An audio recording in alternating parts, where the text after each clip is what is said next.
हमारी मांग भी थी आप लोगों के माध्यम से कि हमें 2 मंत्री पद चाहिए। और आपने देखा कि निर्दलीय मंत्री लोग हैं, उनको मंत्री पद दे दिया गया।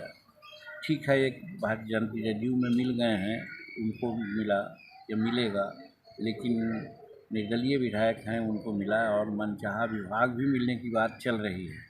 तो वैसी परिस्थिति में हमारा क्लेम मजबूत होता है और हमने मांग किया था, और बात भी सही है कि मगध क्षेत्र एक तरफ शेड्यूल कास्ट की बहुलता है तो दूसरे तरफ सवर्णों में भी कदावर नेता की आवश्यकता है।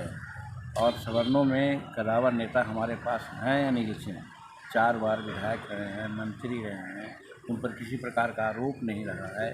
तो वैसी परिस्थिति में हमने मांग की थी कि 2 दीजिए, और इस पर हम नित्यानंद राय जी से बात किया है और अमित शाह जी से भी बात किया।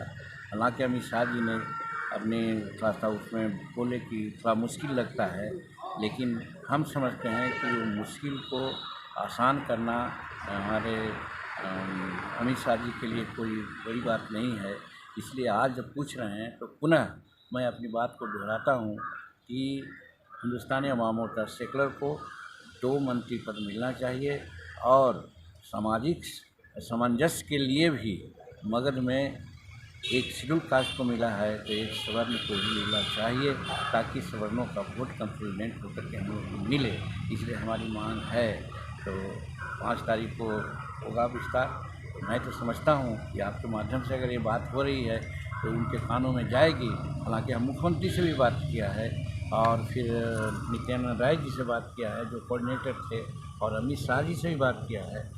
सिर्फ भाजपा के लोगों से हमारी बात नहीं हुई है, तो हम भाजपा के लोग से भी बात करना चाह रहे हैं कि आप मेजर दल हैं, तो वैसी परिस्थिति में आप भी इस बात को रखिए कि ताकि हमको 2 पद मिले। लगता डिमांड्स यही है कि हमको मिलना चाहिए।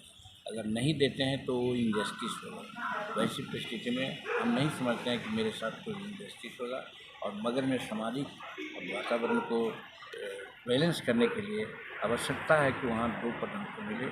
एक शेड्यूल कास्ट का मिला है तो एक सवर्ण को मिला है। महागठबंधन से भी काफ़ी देखिए, डायरेक्ट बात हमसे नहीं हुई, लेकिन हमारे परिवार वालों तक के से पूरी बात हुई।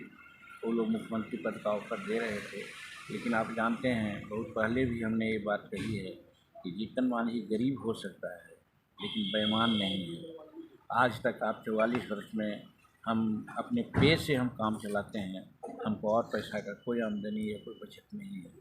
तो वैसी परिस्थिति में यदि कोई ऐसा पाल रखा हो कि जीतन मांझी को हम पैसा से या पद से तौलेगा तो उसकी मूर्खता होगी, और वो नहीं समझता है कि एक बार जब कमिटमेंट जीतन मांझी कर दिया तो उस कमिटमेंट के लिए वो अंत तक रहेगा।